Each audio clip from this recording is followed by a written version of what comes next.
host at this moment. Can you start the webinar?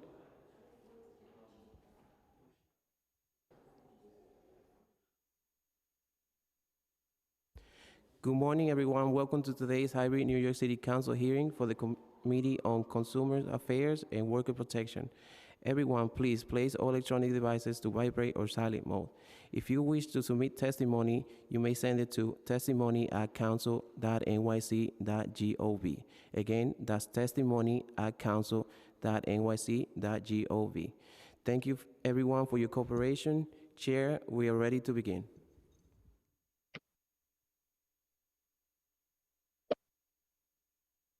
Good morning. I am Councilmember Marjorie Velasquez, Chair of the Committee on Consumer and Worker Protection, and I'd like to welcome you to our vote.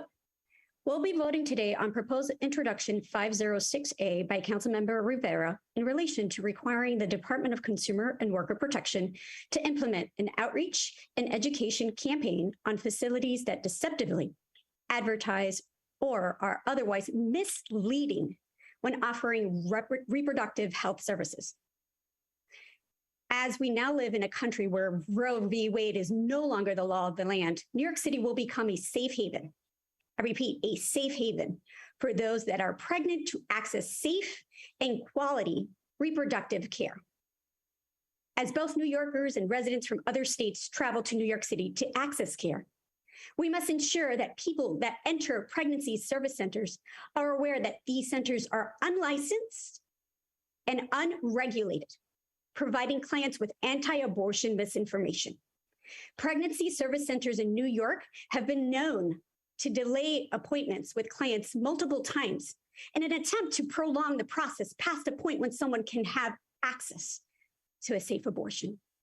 While abortion is not under attack legislatively in New York City, PSCs are an insidious industry seeking to impair New Yorkers' access to safe and quality reproductive care. Intro 506A would require the city to produce a public education campaign about deceptive advertisements and misleading information by facilities that present like they provide reproductive health services. The campaign would provide residents with information on what these services, these facilities typically provide, how they advertise their services, how these facilities can impact timely and safe access to pregnancy care, and how a person can file a complaint about the deceptive practices they may experience. By equipping New Yorkers with this essential information, the city will minimize the harmful impact of pregnancy service centers. We are also voting today on a package of legislation related to Con Edison and other energy utilities. This past January, many city residents experienced dramatic and unexpected increases on their Con Ed bills. Over 400,000 New Yorkers are 60 days or more behind on Con Ed payments, totaling over $800 million. Once again, $800 million. And utility arrears in New York State have increased by over $1 billion since the start of the pandemic. While the price increases that occurred in January 2022 may have been caused by forces outside of Con Ed's control, it's time for the city to increase its oversight over utility companies. I'm proud that we're voting on my bill, proposed resolution 174A, which calls on Con Ed to improve communications with city residents about increases in utility costs. Con Ed has a robust notification system to alert city residents before major storms of the possibility of power outages. The purpose of this notification system is so residents have the necessary time to prepare for potential outages. Given that many residents were shocked to see the increase in their utility bills this past January, Con Ed clearly could have done more to preemptively notify city residents of this expected increase and what steps residents could have taken to decrease the cost of their bills. We'll also be voting today on proposed introduction 372A, a bill sponsored by the Speaker by request of Borough President Levine, which will establish an Office of Utility Advocate that can work directly with city residents to make their voices heard in Albany, so that Con Ed and other public utilities cannot ignore the struggles of their biggest consumer base. Resolution 162 by Councilmember Lee would call on our state legislators to set a percentage cap that an annual rate increase cannot exceed. which would enhance consumer protections by ensuring a utility cannot request a high rate case. Resolution 172 by Councilmember Salamanca calls on New York State to increase the number of commissioners in the Public Service Commission and give the mayor the power to appoint 2 commissioners.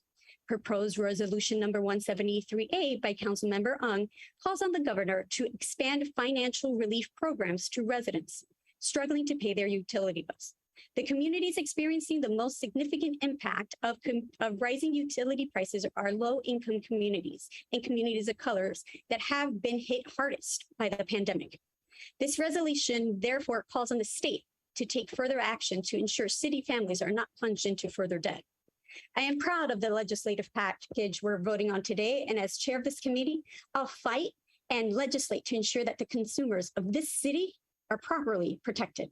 Whether you're a New Yorker or a tourist seeking quality reproductive care or a family experiencing utility debt, this council hears your concerns and is taking action. With that said, I'd like to thank my central staff team, Senior Counsel Stephanie Jones, Senior Policy Analyst Noah Meixler, my Chief of Staff Alex Anderson, and my Deputy Chief of Staff Jackie Crossan for their hard work. I'll now turn it to Councilmember Lee for her statement. Hi, everyone. Thank you so much, Chair Velasquez and colleagues. It's my pleasure once again to speak on Resolution 162, which calls for amendments to the New York State Public Service Law.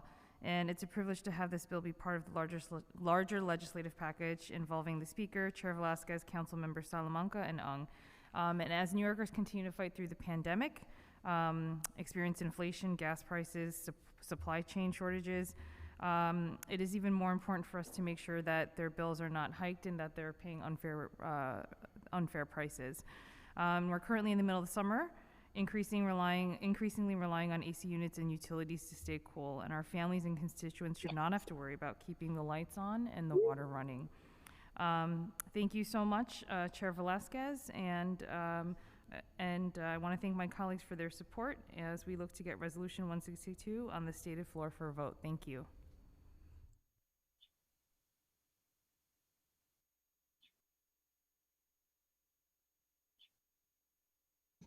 All right, we'll conduct the vote now. William Martin, Committee Clerk. Roll call vote, Committee on Consumer and Worker Protection. All bills are coupled. Chair Velasquez. Aye on all. Osei. Aye on all. Abreu. Aye on all. Farias. Krishnan. Aye on all. Menon. By a vote of 6 in the affirmative, 0 in the negative, and no abstentions, all items have been adopted by the committee. Madam Chair, we will leave the roll open for outstanding members.